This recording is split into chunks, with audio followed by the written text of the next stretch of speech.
fact, my relation to science is very different from the scientists, actually. I reject scientific realism, and the success of a scientific theory is its predictive value and not its picture of what reality is like. So I'm a constructivist and a pragmatist with regard to the success of scientific theories and the truth of scientific theories. But with regard to moral values, I'm an objectivist. That means for me, the objectivity of moral values and aesthetic values is much stronger than the objectivity of scientific theories. So I'm not conceding the premises from which you all started when you criticized biological ethics, evolutionary ethics.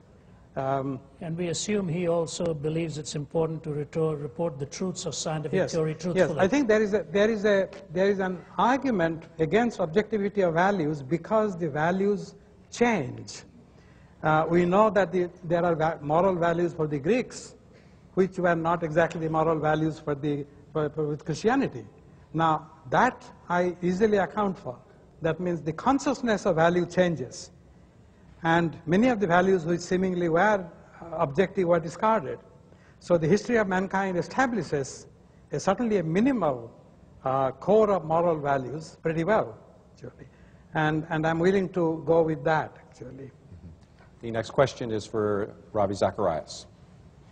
Dr. Zacharias, Peter Kreeft, in his book, a professor of Boston University, in his book, The Three Philosophies of Life, he asserts that the greatest tragedy in life is not merely the fact that bad things happen to good people, but that bad things happen to good people as often, if not more than that, happens to bad people. And my question for you is, if God is all-powerful and omnibenevolent and has the power to intervene in certain circumstances or choose not to intervene, then does God just pick and choose which circumstances he will intervene in?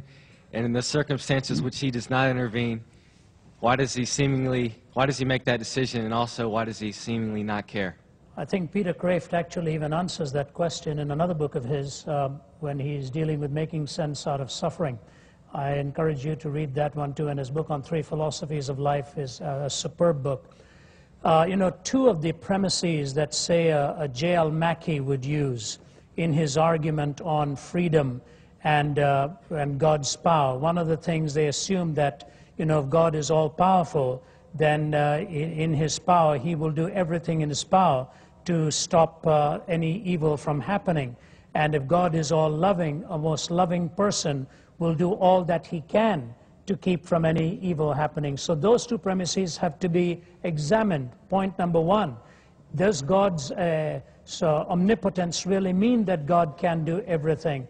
And here the Christian gets very uneasy when you make a statement like this, but you have to be very careful and understand that God cannot do the mutually exclusive. And for God to make us free and yet engineer the freedom and sort of rein in every time we make the wrong choice is to deny the essence of freedom. And now, does a loving person do everything in his power to keep any hurt from coming?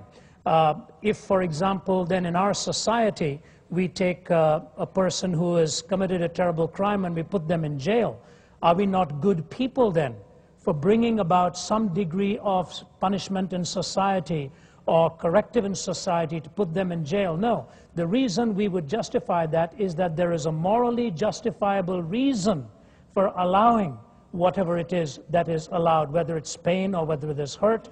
And in the theistic framework, contrary to the religious atheistic and the naturalistic atheistic position, where there's a constant flux of value, there is a standard of value and the privilege of freedom that is given. For God to violate it would be to violate freedom. For God to intervene, though loving, would be to say that there is never a morally justifiable reason to allow pain and suffering.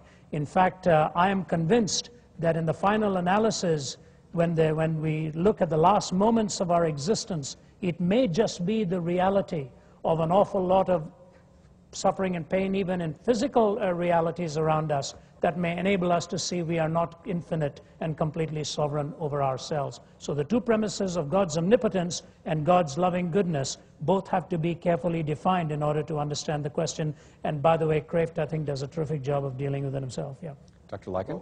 I'd just like to comment that the examples that Dr. Zacharias gives as to what it means that God is omnipotent, they're fine. I don't have any problem with God not being able to do things that are logically impossible, but I have some suggestions. For example, why not just improve things by getting rid of certain diseases? Now, we know that those it's not logically impossible to get rid of those. We, through our own efforts, have wiped out smallpox. It's gone. This was one of the greatest scourges of humanity. The fact that we wiped it out shows that it was not a logical impossibility. So this was something that if God was, even within Ravi Zacharias' own definition of omnipotence, God could have done if he wanted to. So he somehow believes that there was some overriding purpose for all the suffering and disfigurement that was suffered by millions of people for centuries. And I just can't understand how you also say that God who did that's benevolent and loving and so on. To me, it's totally internally inconsistent. Dr. Zacharias? I'd like Bill to respond to one part of it. I'd like to respond to one. Use the word logical possibility. You did. No, you just now did. It's a logical possibility to remove evil. You said that we could do that. We got rid of smallpox. Yeah, but you There's used the an term example. logical possibility. Right. I was going to ask you, you said purpose and meaning are not properties of the universe. Do you believe the laws of logic are? Properties of the universe? Yeah. I mean, apply to reality? Logic is also a human creation, and it's a part of mathematics. And in mathematics, we imagine all kinds of things for example, we imagine parallel lines meet. We imagine parallel lines don't meet. All of those things are done in mathematics. Then it's part of physics to see which of these things, what part of logic, what part of mathematics applies to the real world. So mathematicians know of many forms of logic, and it happens that one of them applies to our world as we see it today. So I don't think there's like some objective logic that is a property of the world. Let's move on. If we do, we have a question, I guess, for Dr. Craig, and I think that may follow up on this one. Next call. Question. This question is for Dr. Craig and whoever would like to respond, and it's in light of medical genetics. I think one of the responses Dr. Craig said about genetic mutants, about Mother Teresa, about the train wreck, I think Dr. Lycan missed a good ammunition there. But I think there is a purpose in many mutations that we're discovering right now, like cystic fibrosis or sickle cell trait. There's an incredible way just things work out. Now, I'm a physician who have found a home in Reformed faith, so I'll just preset that for you. But just getting out of the debate of the morality here, now genetics research is showing that we have tendency for breast cancer, depression, or maybe even obsessive compulsiveness that we're not lacking here of. Could you state your question?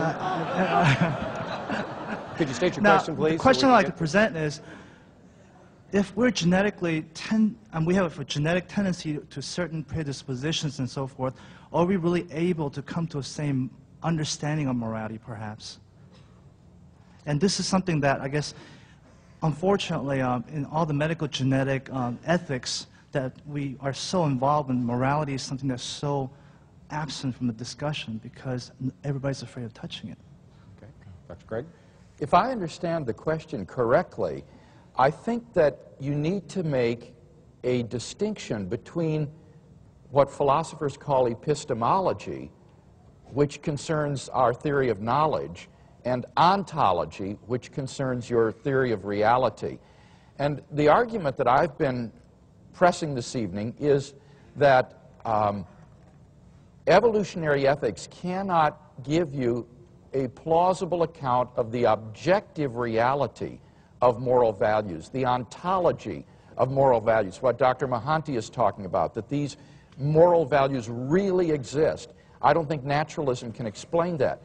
But with respect to the epistemological question, as Dr. Mohanty, I think, quite rightly pointed out, it may well be the case that our upbringing, our genes, our sociocultural environment may well determine to a great extent which values we come to appreciate and hold. But that's an epistemological question, you see, not an ontological question.